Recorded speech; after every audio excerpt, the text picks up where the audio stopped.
नमस्कार महिला भगिनींनो, मुख्यमंत्री माझी बहीण लाडकी योजनेमध्ये कोणताच बदल झालेला नाही. अटी शर्तीमध्ये त्याचबरोबर कार्यपद्धतीमध्ये सुद्धा कोणताही बदल करण्यात आलेला नाही. याबाबत एक पत्र देण्यात आलेलं आहे अंगणवाडी सेविकांना आणि या पत्राची संपूर्ण माहिती मी तुम्हाला सांगणार आहे. अनेक व्हिडिओ तसेच रीलच्या माध्यमातून आपल्याला अफवांचा व्हिडिओ पाहावा लागतो आणि आपण ते सत्य मानतो, पण आजच्या व्हिडिओमध्ये जे काही पत्राची बाब आहे ती तुमच्यापर्यंत पोहोचवायची आहे. चला तर व्हिडिओला सुरू करूया. पाहू शकता स्क्रीनवरती मुख्यमंत्री माझी बहीण लाडकी योजनेबाबत बाल विकास प्रकल्प अधिकारी यांना पत्र देण्यात आलेलं आहे एकात्मिक बाल विकासांना. तर पहा, उपरोक्त विषयान्वये आपणास कळवण्यात येते की कार्यालयाचे असे निदर्शनास आले आहे की मुख्यमंत्री माझी लाडकी बहीण योजनेबाबत समाज माध्यमांकडून रील्स व्हिडिओद्वारे म्हणजे युट्यूबद्वारे वगैरे वेगळी माहिती प्रसारित करण्यात येत आहे. यामुळे लाभार्थी महिला तसेच जनतेच्या मनात गैरसमज निर्माण होत असून याबाबत वेगवेगळ्या स्तरावरून या कार्यालयाकडे विचारणा होत आहे.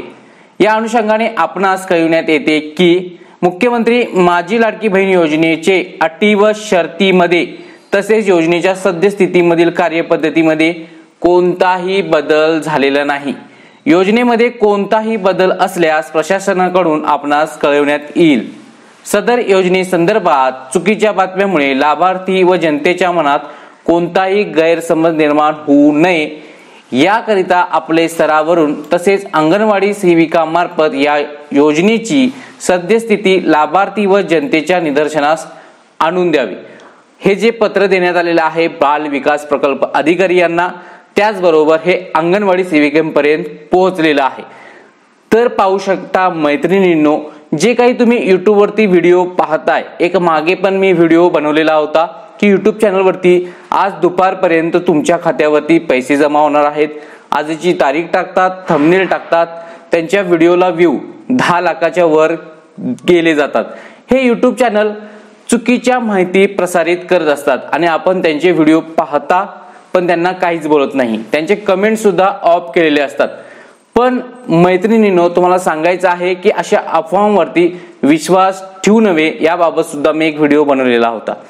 त्याचबाबत आता जे काही मुख्यमंत्री माझी लाडकी बहीण योजनेबाबतचं हे पत्र अत्यंत महत्त्वाचं आहे आणि या पत्राद्वारे तुम्हाला समजलं असेल की लाडकी बहीण योजनेच्या अटी शर्तीमध्ये कोणतेही बदल तसेच कार्यपद्धतीमध्ये सुद्धा बदल करण्यात आलेला नाही आणि हा गैरसमज दूर करण्यासाठी हे पत्र देण्यात आलेलं आहे. तर अशा प्रकारे ही माहिती होती. सर्व लाडक्या बहिणींना शेअर करा. चॅनलवरती नवीन असाल तर सबस्क्राईब करायला विसरू नका. पुन्हा भेटूया नेक्स्ट महत्त्वपूर्ण अपडेट घेऊन. जय हिंद, जय महाराष्ट्र.